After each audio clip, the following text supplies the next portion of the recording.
I'm Craig Lindsey, the pastor here at the First Presbyterian Church in Skaneateles, New York.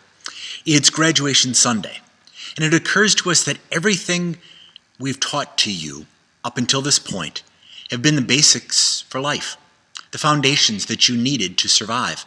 First, that you are loved unconditionally, absolutely, and that can never be taken away. Second, the meaning of the word no, and that no means no. We've taught you how to stand up straight, how to sit still, how to sit up straight, how to talk, all the things necessary for life.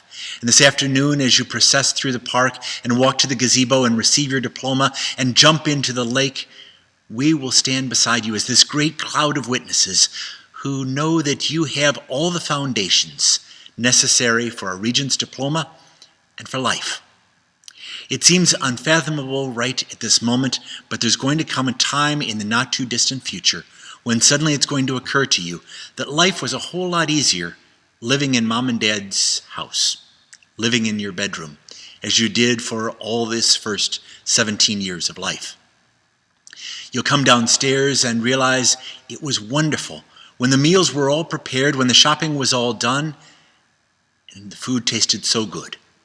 When you open up the kitchen cabinets and the plates were washed and sanitized and put away. When you open up your sock drawer and find it overflowing with socks. When you don't have to pay rent and didn't have to pay for insurance and didn't even have to buy the gas that goes in the car that you didn't have to buy. And it will occur to you that suddenly, for the first time in life, you're all alone.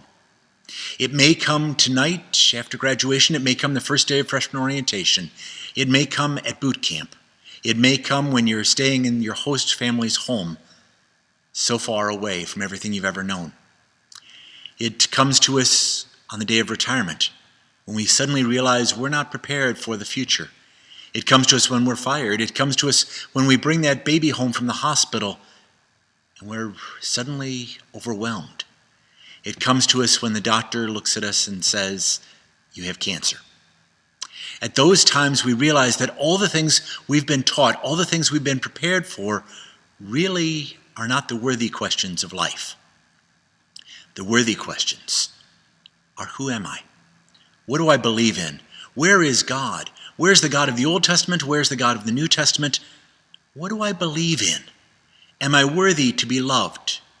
Am I able to love? What matters? What is life and death all about? That is what our scripture passages for this day are about.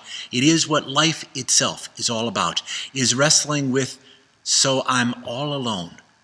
What do I believe in? Who am I? What is God calling me to do in the living of this life?